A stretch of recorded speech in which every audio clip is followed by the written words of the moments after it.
Capítulo 3. La guerra entre las familias de Saúl y de David se prolongó durante mucho tiempo. David consolidaba más y más su reino, en tanto que el de Saúl se iba debilitando.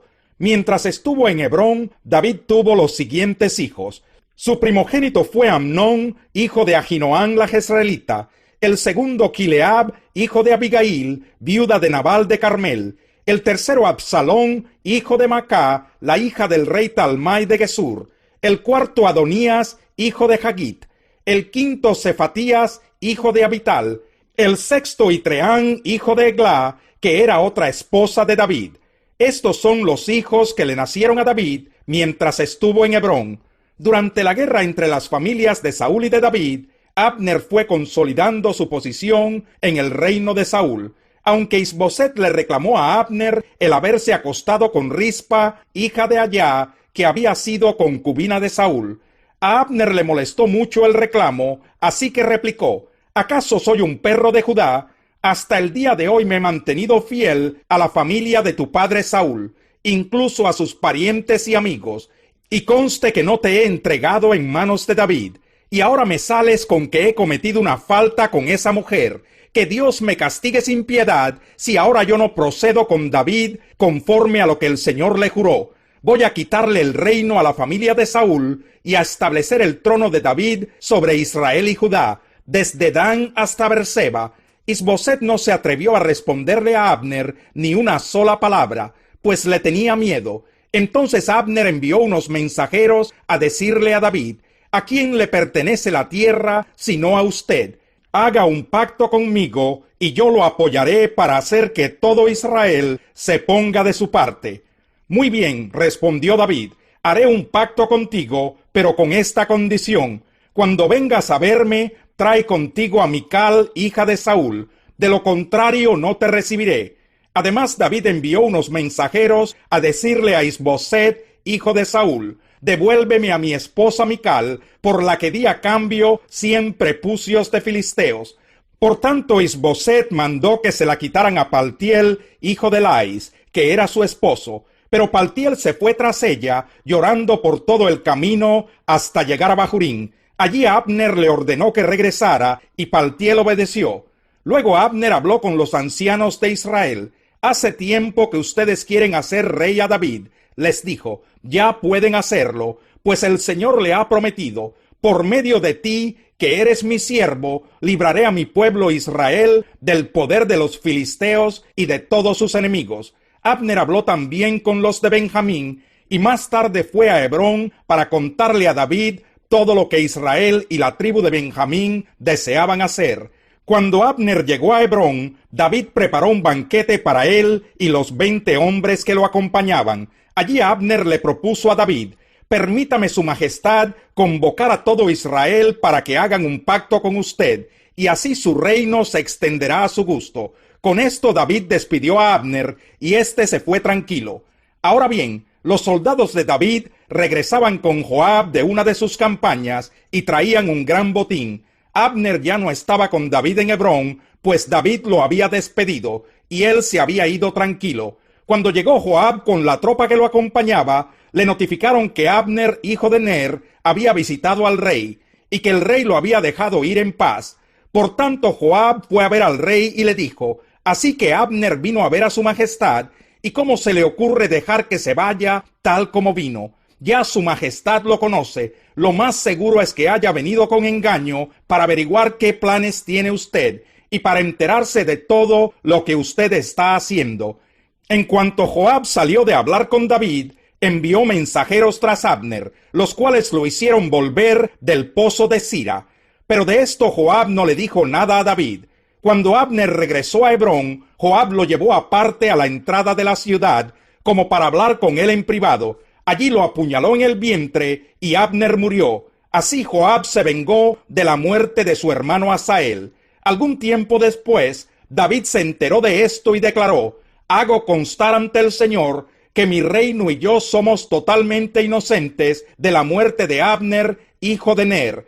Los responsables de su muerte son Joab y toda su familia. Que nunca falte en la familia de Joab alguien que sufra de hemorragia o de lepra, o que sea cojo, o que muera violentamente, o que pase hambre. Joab y su hermano Abisai asesinaron a Abner porque en la batalla de Gabaón él había matado a Asael, hermano de ellos. David ordenó a Joab y a todos los que estaban con él: rásguense las vestiduras, vístanse de luto y hagan duelo por Abner. El rey David en persona marchó detrás del féretro, y Abner fue enterrado en Hebrón. Junto a la tumba, el rey lloró a gritos, y todo el pueblo lloró con él.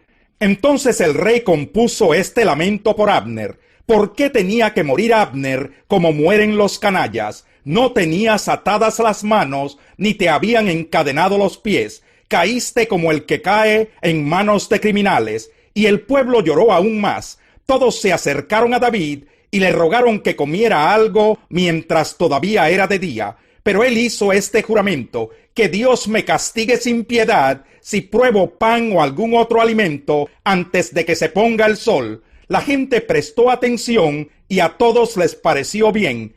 En realidad, todo lo que hacía el rey les agradaba. Aquel día todo el pueblo y todo Israel reconocieron que el rey no había sido responsable de la muerte de Abner, hijo de Ner. El rey también le dijo a su gente: ¿no se dan cuenta de que hoy ha muerto en Israel un hombre extraordinario? En cuanto a mí, aunque me han ungido rey, soy todavía débil. No puedo hacerles frente a estos hijos de Sarbia. Que el Señor le pague al malhechor según sus malas obras. Capítulo 4. Cuando Isboset, hijo de Saúl, se enteró de que Abner había muerto en Hebrón, se acobardó, y con él todos los israelitas. Isboset contaba con 2 sujetos que comandaban bandas armadas. Uno de ellos se llamaba Baná y el otro Recab, y ambos eran hijos de Rimón el Berotita, y pertenecían a la tribu de Benjamín.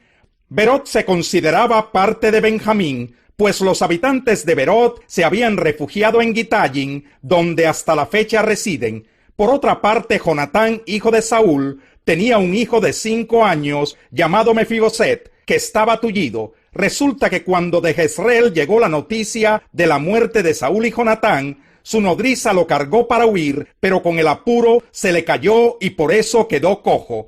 Ahora bien, Recab y Baná, los hijos de Rimón el Berotita, partieron para la casa de Isboset y llegaron a la hora más calurosa del día, cuando él dormía la siesta.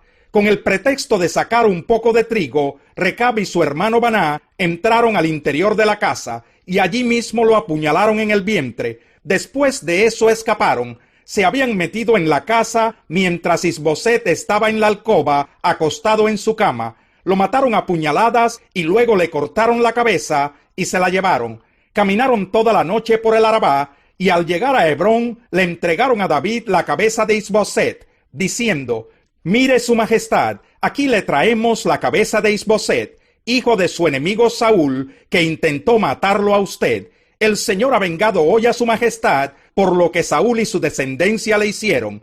Pero David les respondió a Recab y a Baná, los hijos de Rimón el Berotita: «Tan cierto como que vive el Señor, quien me ha librado de todas mis angustias, les juro que quien me anunció la muerte de Saúl se imaginaba que me traía buenas noticias, pero la recompensa que le di por tan buenas noticias fue apresarlo y matarlo en Siclag.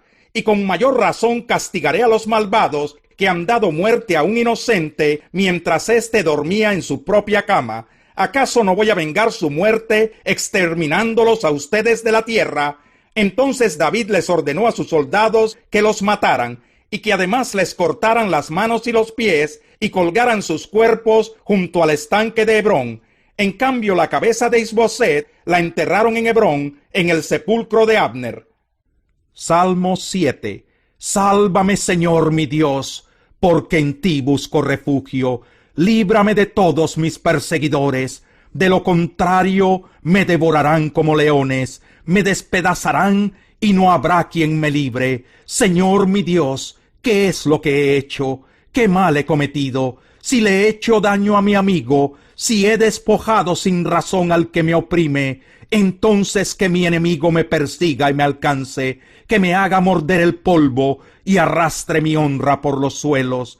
Levántate, Señor, en tu ira, enfréntate al furor de mis enemigos. Despierta, oh Dios, e imparte justicia. Que en torno tuyo se reúnan los pueblos, reina sobre ellos desde lo alto. El Señor juzgará a los pueblos. Júzgame, Señor, conforme a mi justicia. Págame conforme a mi inocencia. Dios justo, que examinas mente y corazón, acaba con la maldad de los malvados y mantén firme al que es justo. Mi escudo está en Dios, que salva a los de corazón recto.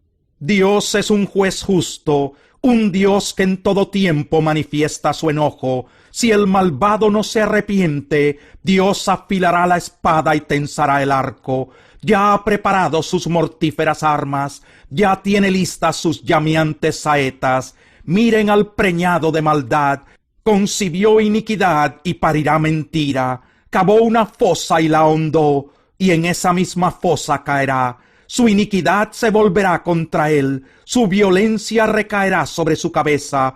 Alabaré al Señor por su justicia, al nombre del Señor Altísimo cantaré salmos. Salmo 8. Oh Señor soberano nuestro, qué imponente es tu nombre en toda la tierra. Has puesto tu gloria sobre los cielos, por causa de tus adversarios has hecho que brote la alabanza de labios de los pequeñitos y de los niños de pecho, para silenciar al enemigo y al rebelde. Cuando contemplo tus cielos, obra de tus dedos, la luna y las estrellas que allí fijaste, me pregunto, ¿qué es el hombre para que en él pienses? ¿Qué es el ser humano para que lo tomes en cuenta? Pues lo hiciste poco menos que un Dios, y lo coronaste de gloria y de honra. Lo entronizaste sobre la obra de tus manos. Todo lo sometiste a su dominio. Todas las ovejas, todos los bueyes, todos los animales del campo, las aves del cielo, los peces del mar, y todo lo que surca los senderos del mar. Oh Señor soberano nuestro, qué imponente es tu nombre en toda la tierra.